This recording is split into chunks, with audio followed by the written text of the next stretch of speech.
Hello, welcome to Inspire on AGTV with me, Asare. Today we present to you a former president of the Ghana Journalists Association. He's also a former director of radio at the Ghana Broadcasting Corporation. He's a founder of RAM Media Consult. A journalist all his life, exceptional one of course. His name is Roland Affail Monney. Mr. Monney, welcome to Inspire. Thank you. How's life treating you after retirement? The grace has still been Are you abundant. retired or you've been retired? Which is which? Still active in so many circles, doing media-related jobs, editing, writing speeches, editing books, consulting on media communication and what have you. So you're not really idle? Not at all. Are you busier than the time you were in active service? I think you guessed correctly, busier than what I used to be. Wow.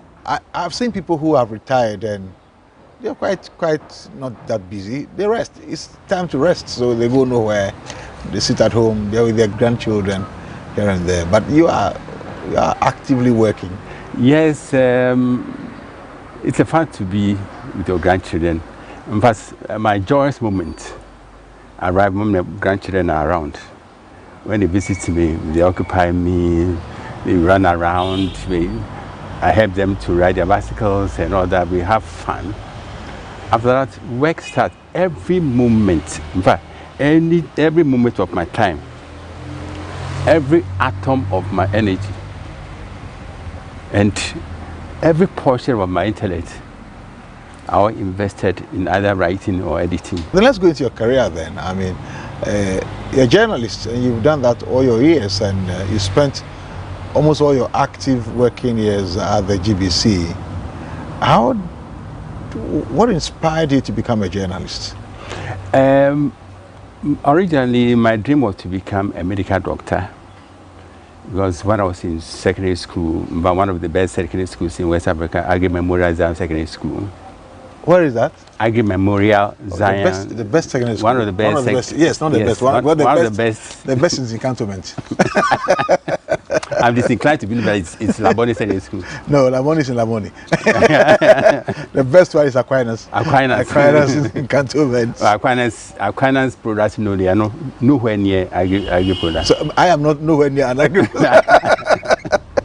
All right. So then, yes, let's go. So I was a science student. Because I was very good in mathematics, science, and other. I had maths, chemistry, physics. So my dream was to become a medical doctor. And I remember I had a medical crisis during chemistry practicals. I was ill, totally ill. So that affected my grades. That was the O level? O level. So, and I had vowed never to go for a Second World War. You didn't want to research? It was alien to my personality. Your orientation? Yes, my orientation. It was so alien because I had been tipped to be one of the students who was going to excel in the exams. When I started school, I started winning prizes. And in my dormitory, I was a shining star. So when the result did not go as expected, my heart turned from medicine to journalism. And since then it has been journalism. Oh, journalism. So once you finished O-level, of course you did well in other subjects. I did well in other subjects. So you could have continued to the A-level, to the sixth form? No, so straight I went to GIJ, and I went to GIJ. From GIJ, I did my a diploma in GIJ. I gained admission to GBC. In those days, jobs were chasing students, graduating students. Graduates.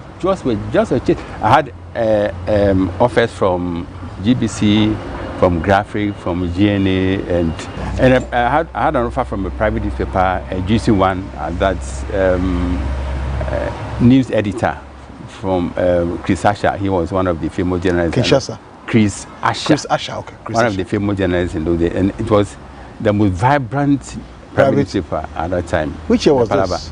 That was in 1980. 1980. So that was Dr. Liman's time. Yeah, it was Liman's time, and Chris said something which is still lodged in my memory. And he said, anyone who could work with him for 1 week could work with the devil forever. Well, how bad was he? He had a huge frame, you know, very imposing. Bulging eyes, in the local parlance, bonio face, which could impose a curfew. So his huge face, you know, his huge frame, towering figure, you know, bonio face, his voice, you know, booming voice, you know, could impose a curfew of fear on anyone. But I survived for 3 months.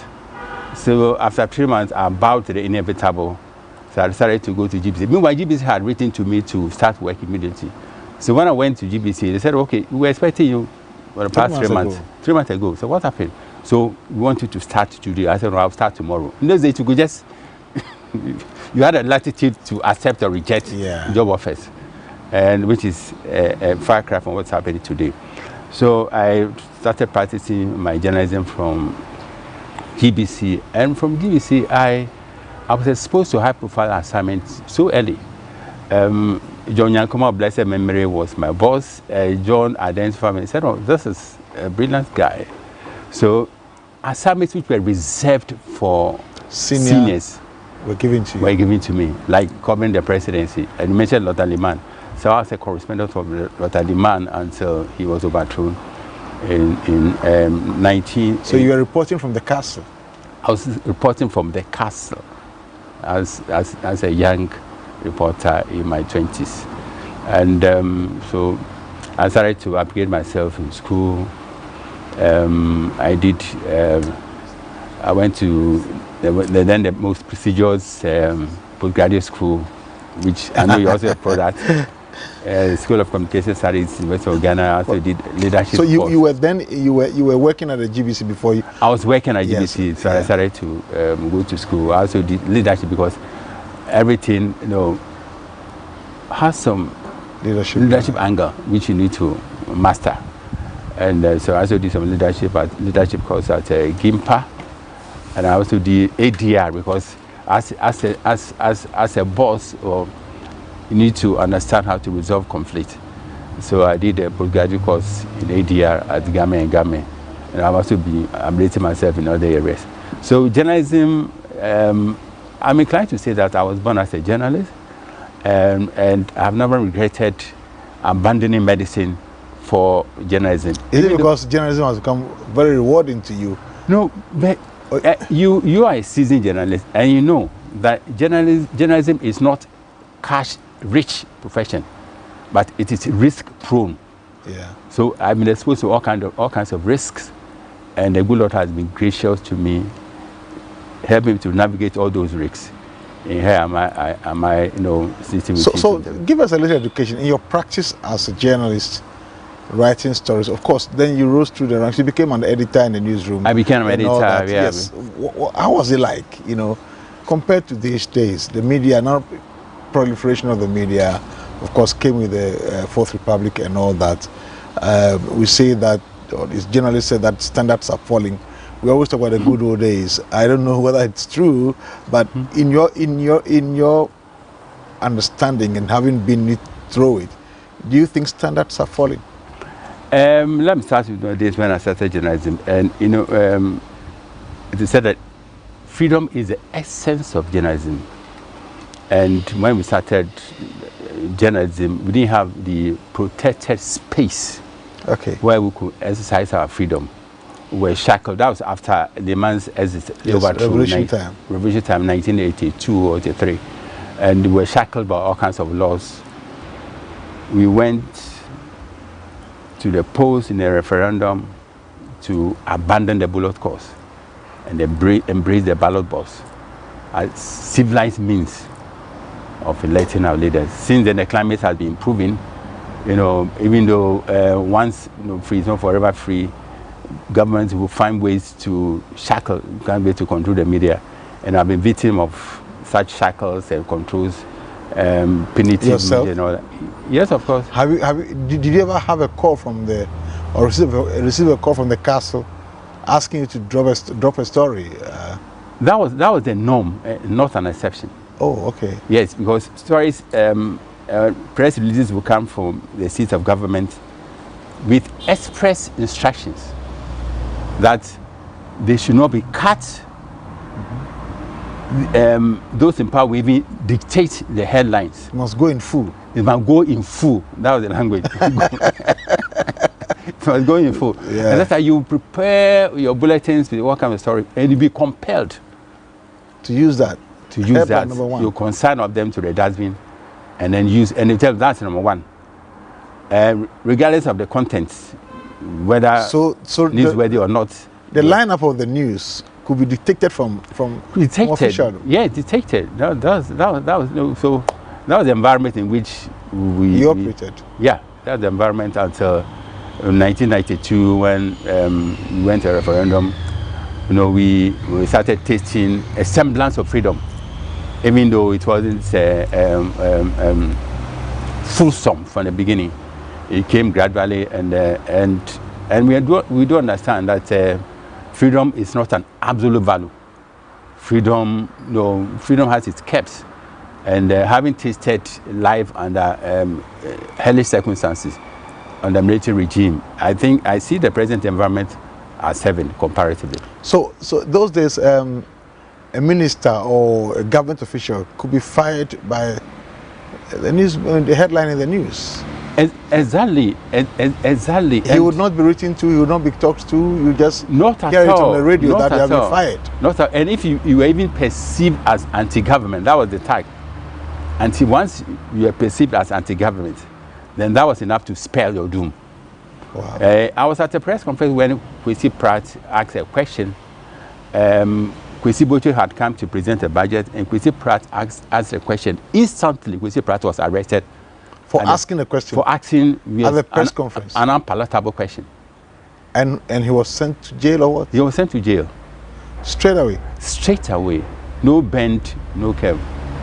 Straight away. So the environment was just, unconducive. So for those who think that being under military rule would be better for Ghana, they should listen to the stories. Not at all. You have military the freedom rule should be consigned to the dustbin of forever. History forever. Never. Democracy, with all the flaws, with all its challenges, is far better than military rule. Did you ever experience any of the coup attempts working in GBC? 1990, was it 1982 when Rollins overthrew? He came 31st December. 31st December, yes. 1st December. I think I wasn't on duty then, but the coup, in fact, it was so brutal that workers refused to go to work, and there were pockets of resistance. GBC. Yeah, GBC. So I remember an announcement was made mentioning summoning all those who were supposed to be on duty. They went for duty roster, and my mommy was scared. Your mommy was scared? My mommy was scared. But you are not supposed to be on duty? I was supposed to be on duty, but I said nobody. It was a no-go area after the coup. So was it announced on radio? That it was announced on radio. The following are to report to duty. To duty. Immediately. Immediately. With immediate effect. With immediate effect. So they went to work. They went to work, and one evening around 80 p.m., we saw some unusual movement on the compound. But you were not at work? I was not at work when the coup occurred. But there were several coup attempts, counter-coups attempts. And one evening we were on duty when we saw some unusual movement. So they came to the offices and ordered all of us out. In fact, we were pushing to the Prince Goa, the military vehicles, and straight to residents in Dakuma. Whose residence? Dakuma, my residence at Dakuma. And it later made that Jiwa Akatapore had attempted a coup. So you could feel it. And in those days, you know how we work with time.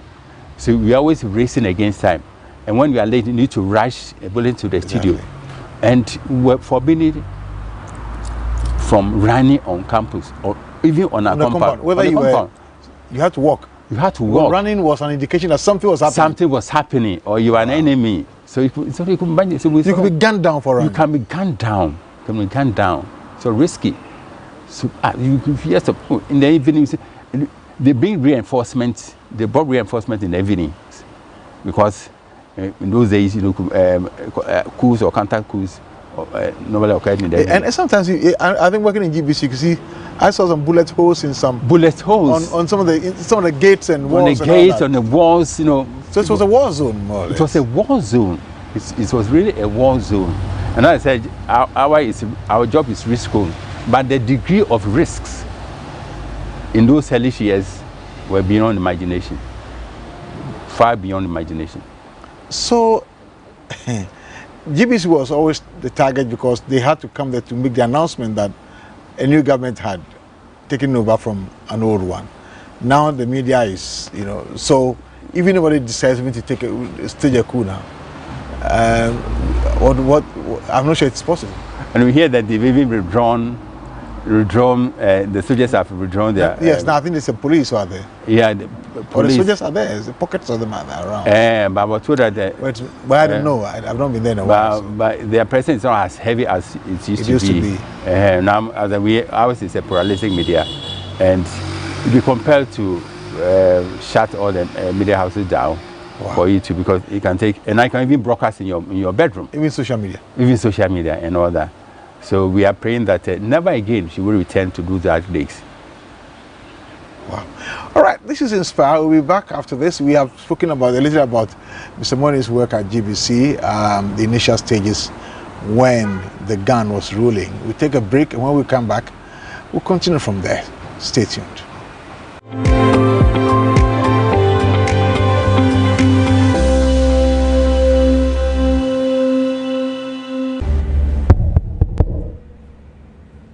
Can everyone hear me?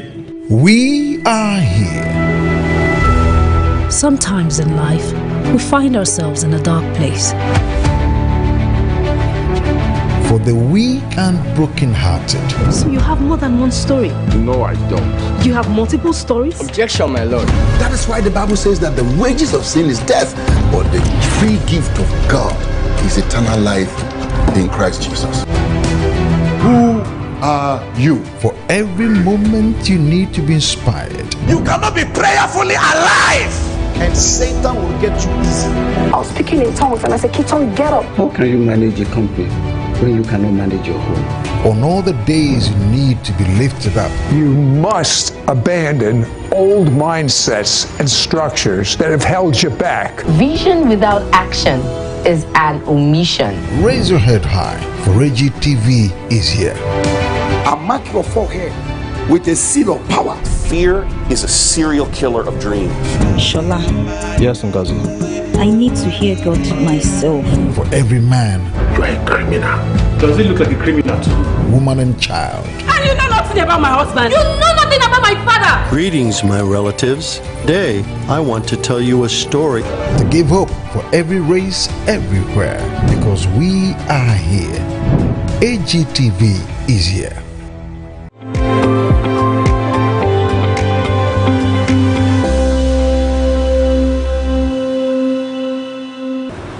All right, so I was saying that even though we entered into multi-party democracy in 1992, which then also ushered in the liberation of the media and the freedom of the media and all that, some people still believe that for the GBC, the government in power actually more or less the corporation or the news department or team plays to the gallery of the government in power. As I said, it's best repeating that freedom has no absolute value, and depending on who is exercising power, and as the local balance has it, there are so many ways of killing a cat. So government in power hate criticism. They always want to have their way. They also want to hear stories which are tilted in their favor. Stories which will help their cause to win the hearts and souls of the people. And so it's a difficult balance between freedom and dictatorship when you find yourself working in a state of organization. Recently I was told by one of my mentees in GBC that she was asked to explain why she described the Director General of Senate as Osafo Mafo's son. I mean, even though it is factually correct. So how are you going to explain it? Because indeed he is. Indeed he is. You know, this was when when the former Director General, Dr. Tinkran, was removed, and he was he was promoted. He was put into that position, and the reporter described the incoming Director General as the son of Honorable Osafo Mafo, and officialdom felt this was insinuating something, you know, and so the reporter was asked to explain. So who asked him to do that? You know, there are so many ways of killing a cat. So instructions came. So in your experience, because you actually sat in the horseshoe as the editor, you're the ship leader, and all the stories would come to you and all that, you know. How were you treated? I knew the environment. I adjusted myself to the environment, even though one would wish to be as professional as possible. But the environment was also as conducive as would permit anyone to do so. So you also to strike a balance between, you know. Well, of course, the government pays the bills. Yes, so they had all the freedom to call the team. In fact, we were willingly or unwillingly dancing to their team, and until liberation came, those who were perceived as unyielding or stubborn were penalized in so many ways. Some were transferred without any cause. Some were forced to resign, and even some were incarcerated. In the case of Kweku Bakun, Benepsi, Harun Atai, and those were pre-1992. Before those were pre. Even as I said, after '92, it took a while. Climate, yes, the climate was not as free as one would have wished. It took a while, you know, with a gradual process. You know, we still had a newspaper licensing law, for instance, which gave the information minister unfettered powers to decide who could operate a newspaper. So it took the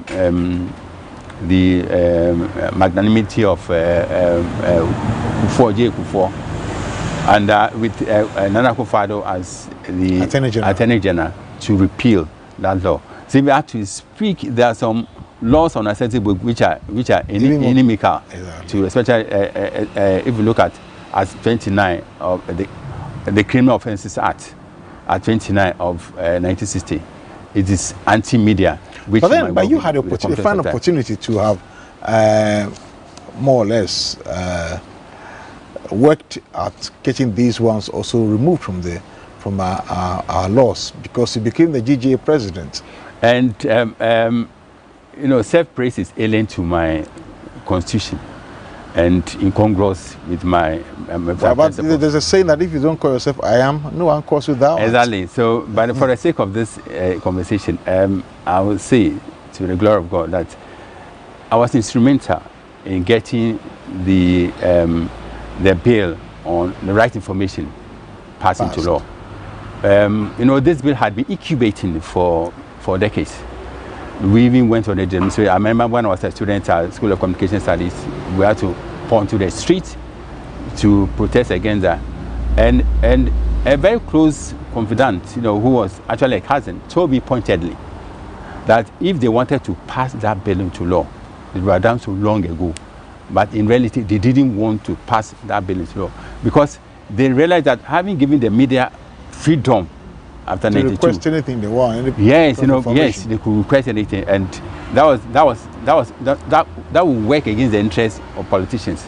So that bill was going back and forth until His Excellency Nana Akufo-Addo mastered courage and then passed it into law. And I was president at that time, and I again say to the glory of God, we were instrumental in having that bill passed into law. But how would you describe your tenure as a DGA president? I mean, you had quite some kind of opposition, I mean, to your leadership as the DGA president.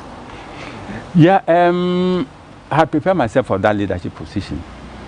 I said I'd done some theoretical updating in terms of schooling, leadership, and ADR, alternative dispute resolution, and all that. And I saw myself as someone stamped with the promise to lead in that direction.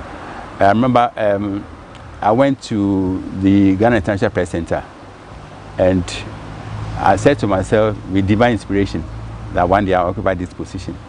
And when I was a reporter, I again said to myself that there should be an end to me chasing people for news.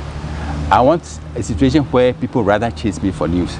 And I want to, and thank God, I reached the pinnacle of my profession as president of Ghana. Yes, but how successful were you as a GJ president? I can't mark my own script, but people meet me and tell me, at least you served to the best of your ability. I mentioned the right information bill, which we succeeded in getting officials to pass into law, and we also instituted an insurance package for journalists with Salam Insurance Company, and we, under my presidency, we also had the backing of TUC to unionize. But that didn't happen. We unionized the association. How is it working? Because nothing is there about it. After unionization, you move to the next step. That is having the bargaining power to decide. Certificate. Yeah, bargaining certificate to decide to dictate. Just like Ghana Medical Association. That is what they must do now. This is what they must do now. Ghana Medical Association has a bargaining power.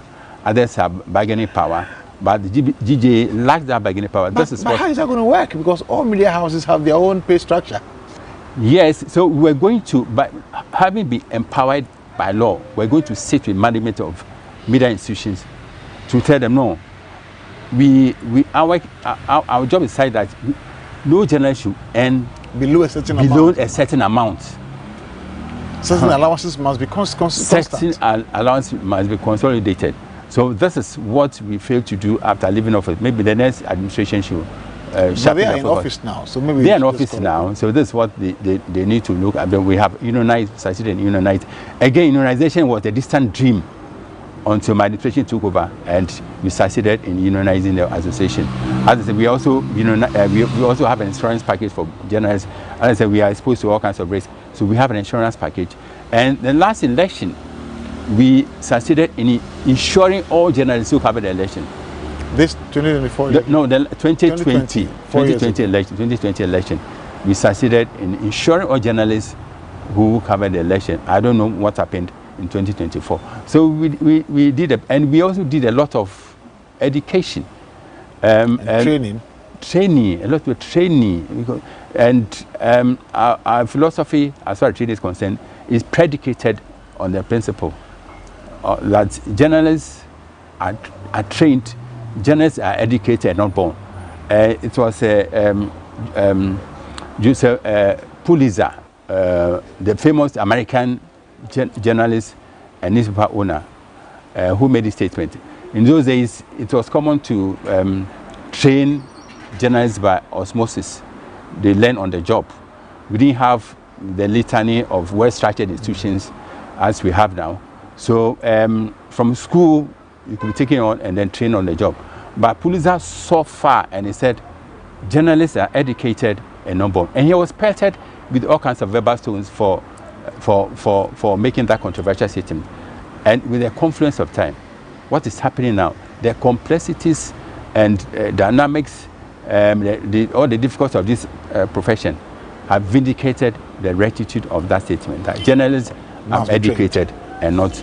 But one of the things that were thrown at you was that you did not really speak for journalists. I mean, anytime journalists had an issue, I think I remember faintly the accident that caused the death of our colleague, the late Samuel Nyama or so, the Ghanaian Times. Some issues came up as though you were not. Some issues came up, and you know, journalists have a way of looking at things. It could be political, it could be, we are mission makers. So they sense mischief into whatever you do. And over Niyama, we had a press conference to condemn that. We had a press conference. You know, when the accident occurred, I remember being interviewed on Joy, and I did say that, you know, we had heard that the vehicle hired for journalists was a rickety one. Was a trotro at the lorry station. So I said, we're going to investigate, and if it turned out to be true, then we're going to show our bad side. And so I did my investigation. I went to the city. I went to Flash Affairs, Flash Affairs in those days. I met the chief of staff. I even met the transport officer. And I also spoke to the journalists who were on board, Pascaline and others.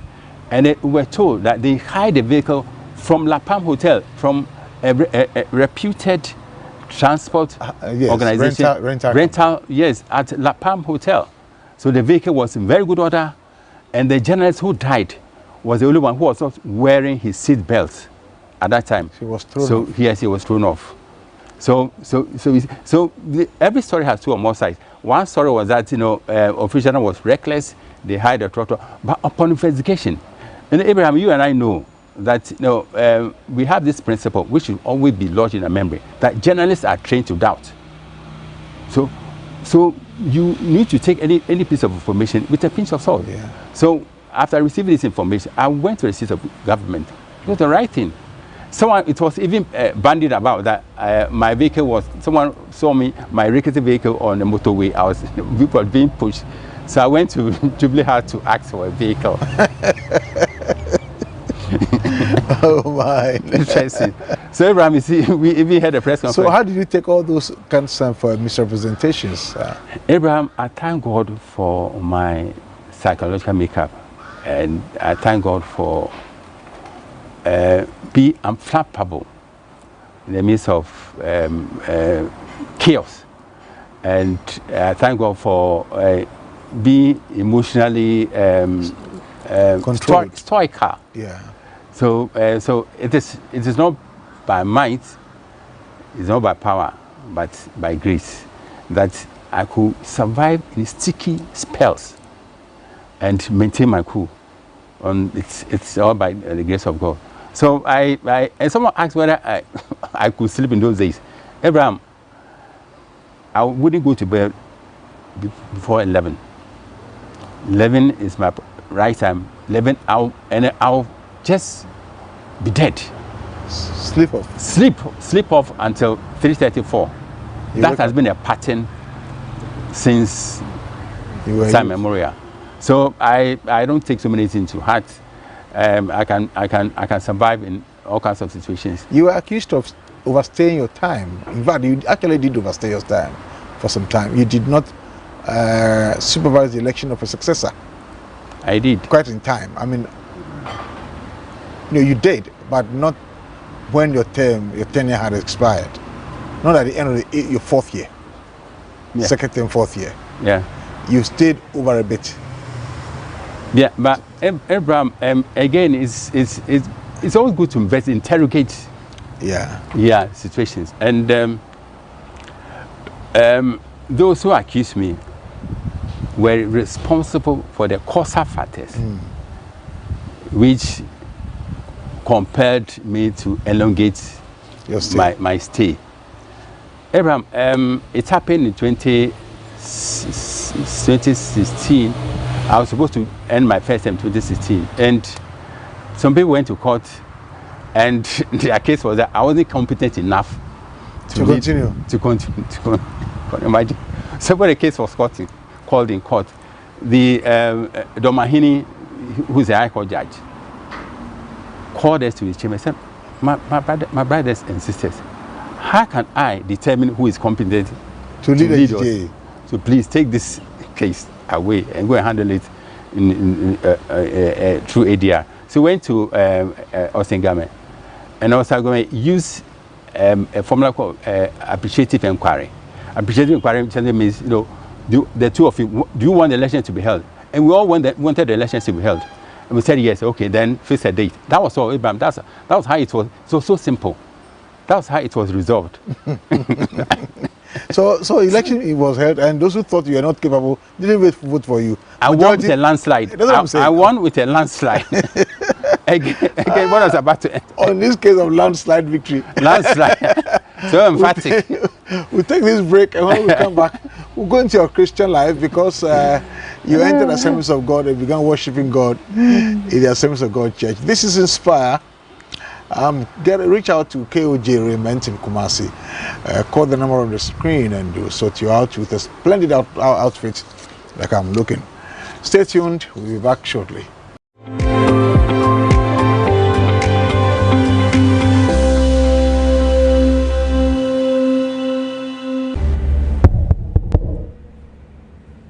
Can everyone hear me? We are here.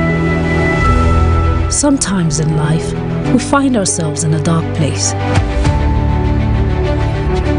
For the weak and broken-hearted. So you have more than one story? No, I don't. You have multiple stories? Objection, my lord.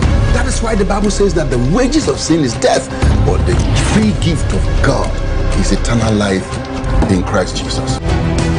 Who are you? For every moment you need to be inspired. You cannot be prayerfully alive, and Satan will get you easy. I was speaking in tongues and I said, Keaton, get up. How can you manage a company when you cannot manage your home? On all the days you need to be lifted up. You must abandon old mindsets and structures that have held you back. Vision without action is an omission. Raise your head high, for AGTV is here. I'll mark your forehead with a seal of power.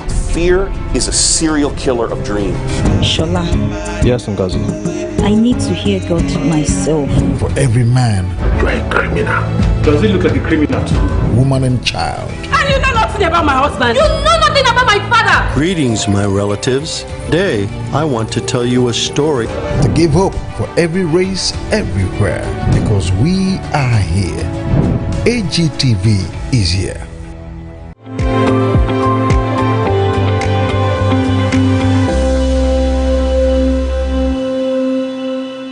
So welcome back to Inspire, reaching you from Gastro Restaurant, where the most delicious meals are served. We are located, or it is located, at East Legon, Jungle Avenue. And just pass by to take a drink or a meal, and you will not regret it. Mr. Monney, so after all that you did in the secular world, are you also very much a church person? Yeah. You are a deacon. Sure. And a church secretary. Yeah, longest serving deacon. Longest serving deacon. Yeah, at end time. At end time, Revival Center, Assemblies of God. Wow. At the entire longest state. serving. Longest serving. Why? I'm doing my last term. I said to myself, you know. The last term. Yeah, doing my last term. So when I go on that to be in March of next year. Next year, there will be a send-off for you. A send-off service for you. I'm not addicted to ceremonies. You know, everyone know? Yeah. Yeah, it's Why? And people wonder, my classmates wonder why I came into the limelight, public service and all that, because I was You always were quiet. Yes, reticent. Cool and handsome and cool.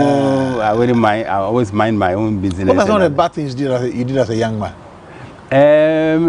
The Bible states in 1 Corinthians 15:33 that bad company corrupts a good character, and it was innocence we drove into this. Yeah, I remember when I entered GBC, and I was covering high-profile assignments. The then transport minister, Harry Sawyer, those days, and they were serving beer. I said I wouldn't take beer. So shy and timid. So he took advantage of my shyness and timidity to force me to sip beer. That's how you started. I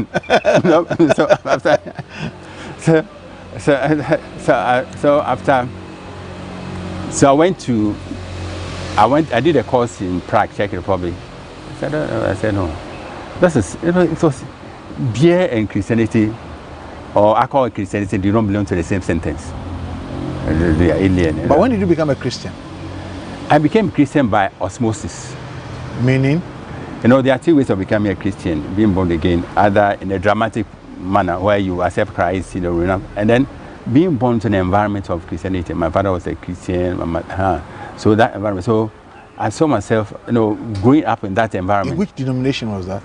I've been changing denominations with time. No, but your father's denomination, I mean, father's church. Methodist. My family church is Anglican. So Methodist, and I went to Catholic school, Emisano, Roman Catholic school in Mina. Interestingly, I started from Assemblies of God at Braka. Evangel? Evangel. I started Evangel. So Assemblies of God. So when my daddy was transferred to Ankara, my daddy was a nursing officer. So went to Ankara Mental Hospital. Okay. And we attended school at Emisano Catholic Church. So I became a Catholic. And it was an offense not to attend church on Sundays. Of course. So every Monday, there will be a roll call. Roll call of those who are going to church. Who are going to church. If you miss church, you'll be lashed. So catechism and all that. So I became a Catholic. So from Emisano, I went to Agge Memorial Secondary School. I passed my common entrance. Well, look for who passed in that school.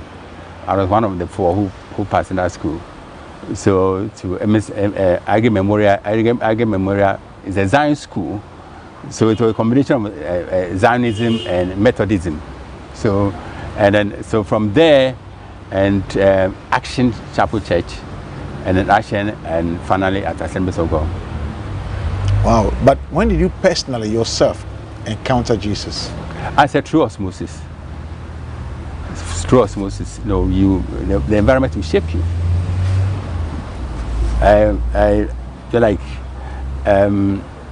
If your dad or mom, if you're born into a certain environment, by way of socialization, by way of, going to church, but you imbibe certain tenets, Christian tenets, and then that will easily stand your heart.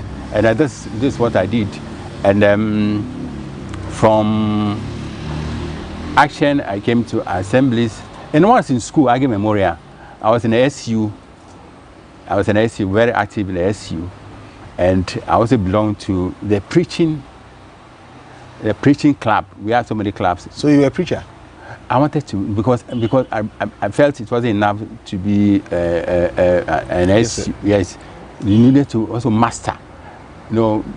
Christianity is a process, not a destination. So from class 1, I moved to class 2, and I felt I needed to move into an area of preaching. So we had a club, a preaching club, which I also learned a bit about preaching, except that I didn't take it up as being a pastor. But the Bible says we're all priests in a way. So at End Time AG, apart from being a deacon and secretary to the board, what else do you do? Do you teach Sunday school? I'm a Sunday school. I've been a Sunday teacher for years, and I still teach Sunday school. And the Bible says we are priests. So yeah. It's something. It's something. It comes as a matter of course. So I teach Sunday school. I go on evangelism.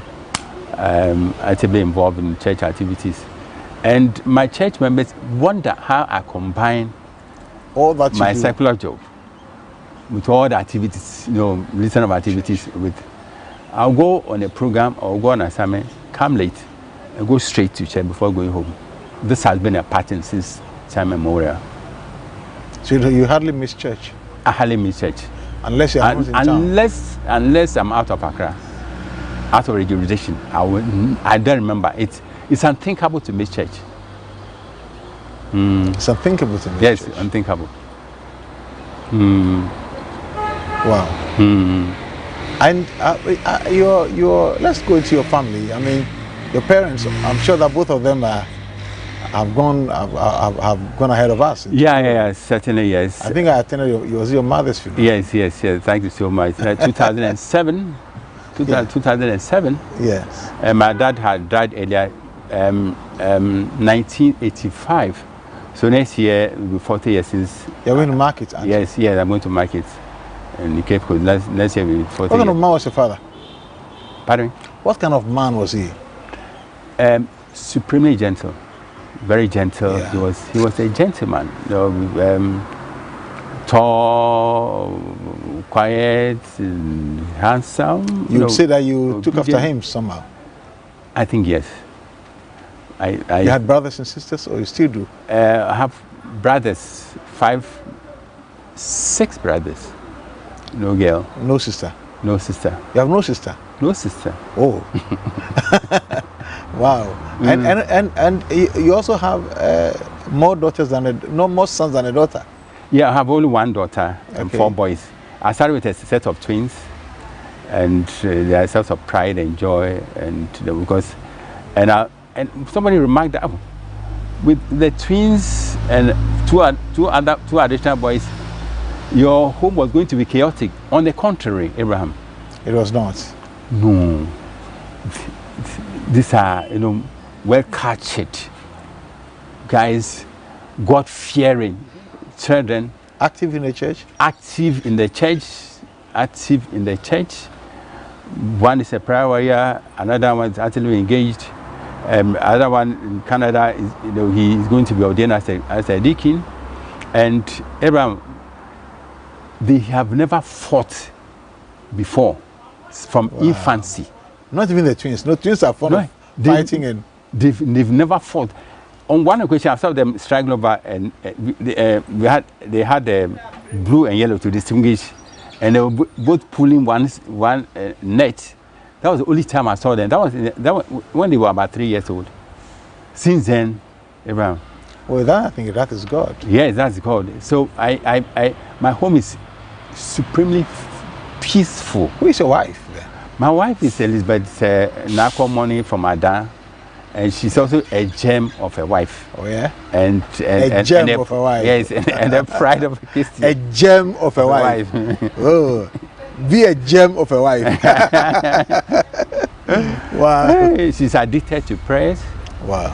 And she has the gift of discernment. She could call me. She could just say, no, watch this interview. Avoid those friends. This guy, and most of them they turn out to be true.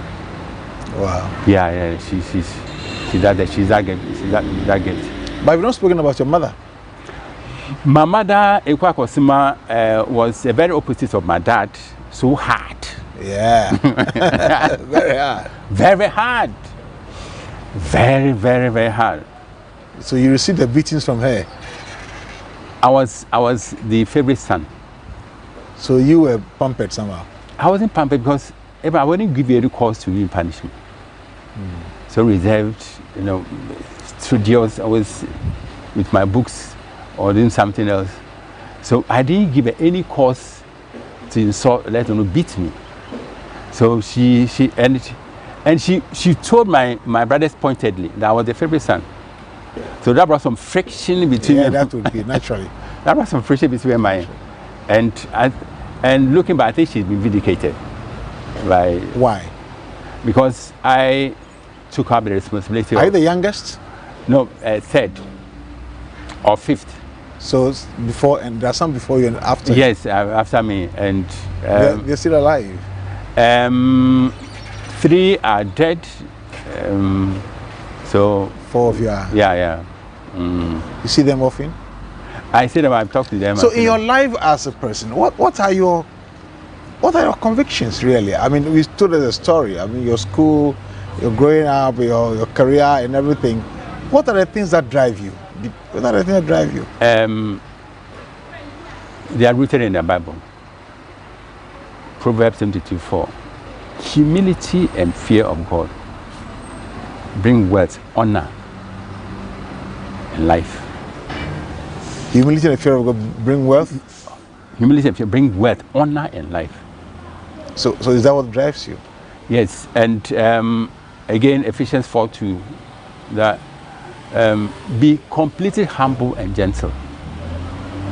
And again, Philippians 4:5, let your gentility be evident to all.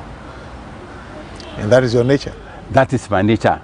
So we say that it's biblically rooted. That is my nature. So my gentle demeanor, my humble outlook and all that, they are what do I call it? They are the transcript of my life. Yeah. So that's so because when you are gentle, when you are cool, or even under chaotic circumstances, Abraham, you can think, you can take, you can judge well, and it's a show of strength. You know, there should be some inner strength. You know, those who are repulsive, you know, who are impulsive, you know, it's a reflection of some inner weakness. So thank God for imbibing in me that strength, you know, that gentility, humility, and this has been my secret. So people ask, why, people insult you, why don't you insult that? You know, and a gentility, will bring another tenet, that is tolerance. When you are humble, when you are, tolerance will come as a matter of course. So you can tolerate every situation. So you've spoken about the fact, of course, I'm also one, I'm a journalist. It doesn't really pay. It doesn't pay, but it looks like you have made it. Abraham, I'm not. It looks like you have made it. I'm not fabulously rich, but I'm rich in other circumstances. Gentility is a gift with no price tag. You cannot put a price tag on humility. You cannot. But it's a sign of riches. When you are rich in character, you are rich. Riches should not be only quantified in monetary terms. Yeah. Yeah. So Abraham, I've known you. You are rich. So the fact that you have a peaceful home, you have a place to lay your head, and that you can go. You have good health. You're in good health. You go to church. Good health, Abraham. Again, I have cause to thank the Sovereign Lord for keeping good health. I don't remember the last time we even went to hospital. But you must. Yes, You must do checkups. I'm gonna do checkup. The last time I went for a checkup at 37, they were delaying, so I left. That was about 5 years ago or something.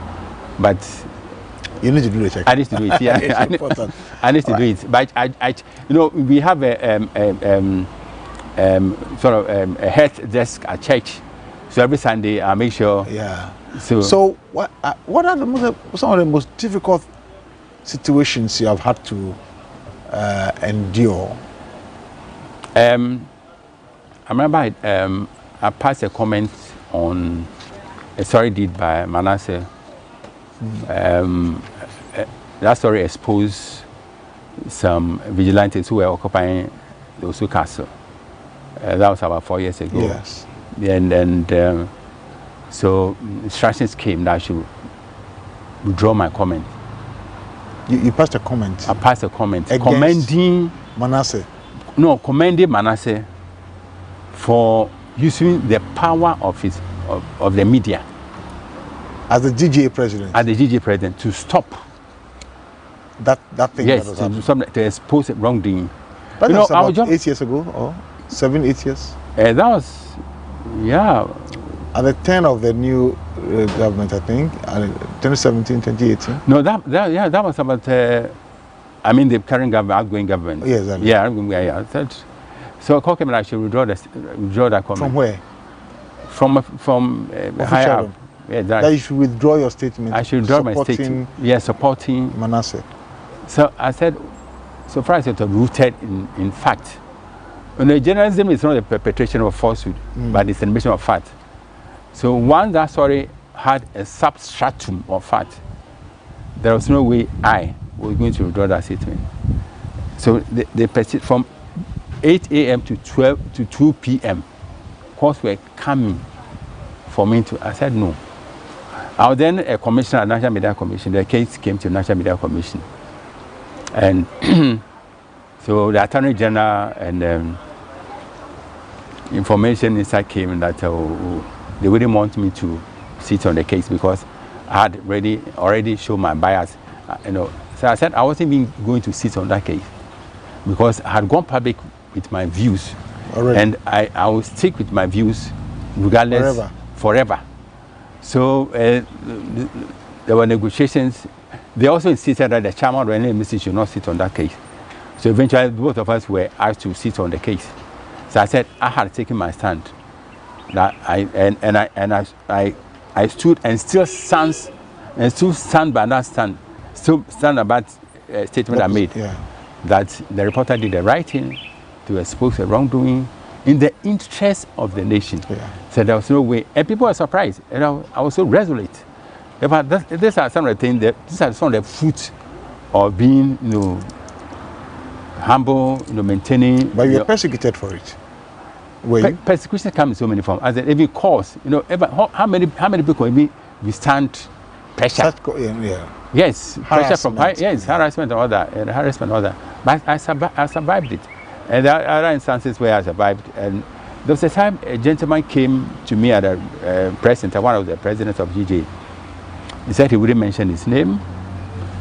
So I asked his contact. I said no, and he told me some dangers, where to avoid, where to pass, where not to pass, and it was divine. If I had to, yes, I had to obey him. Meaning, some people were. Yes, meaning planning evil against. Yeah, people. Yes, people were planning evil. Have you met him since then? That gentleman? No, Abraham, I cannot make him out. That was about 5 years ago. I can't make him out. I can't make him out. I believe he's an angel. So the life of a journalist is quite a risky one. Yes, as I said, journalism is not cash rich. It is risk prone. So, but it's a calling, Abraham. Once you are called, regardless of the magnitude of the risks, God will see you through. God will help you to navigate all the risks and the dangers. And this is what I've done, not by my might, not by my power, by the grace of God. Would you allow any of your children to become a journalist? Interested, none of them is interested in becoming a journalist. The twins, one is an IT expert, the other one is into accounting. The second one, the twins, IT and accounting, the other one to accounting, and the fourth one to accounting, and the last girl into media management, but not journalism, no mainstream journalism, PR and all that, not journalism. So I'm the lone star in my family. Well, that's an aspect of media anyway. Yes, but not mainstream. Yeah, PR, PR, the job we insulated from. If you had a chance to come back to this earth, would you be a journalist? Journalism. I've never regretted a bit. As I was called, I wanted to be a medical doctor, and my heart changed from medicine to journalism, and I have not regretted being a journalist. God is a journalist. Yes. Where does he report from? God, he on creation. Yeah. He made the first broadcast. Of course. Yes, he made the first broadcast. So he's a journalist. And according to Gabriel Marquez, the 1982 Nobel Peace Prize winner for literature and not journalism,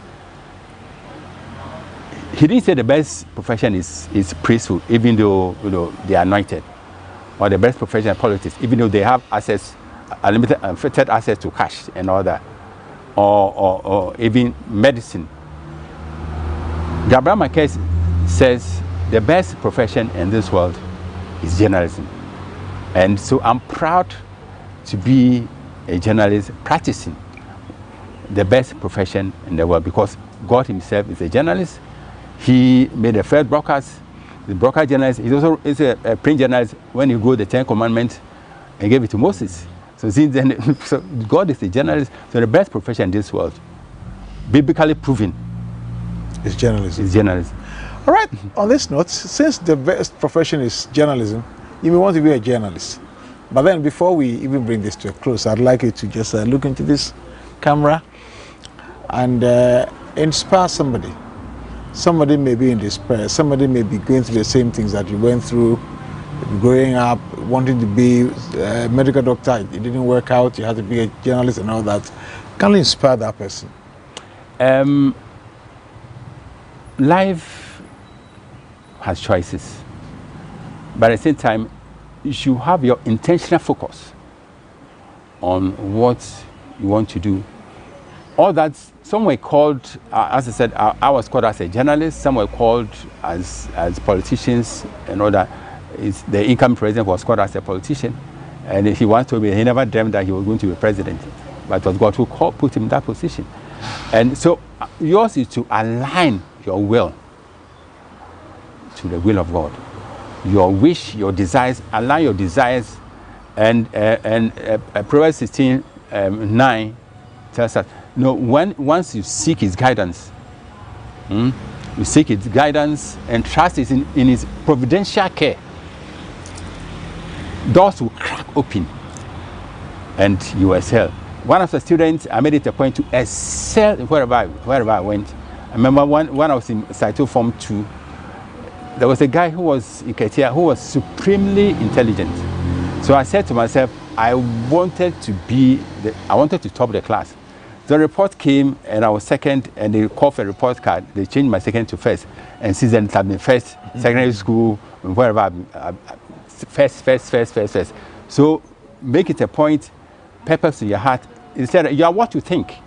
Once you feel yourself as one of a kind, unique in whatever you do, the best, don't settle for mediocrity.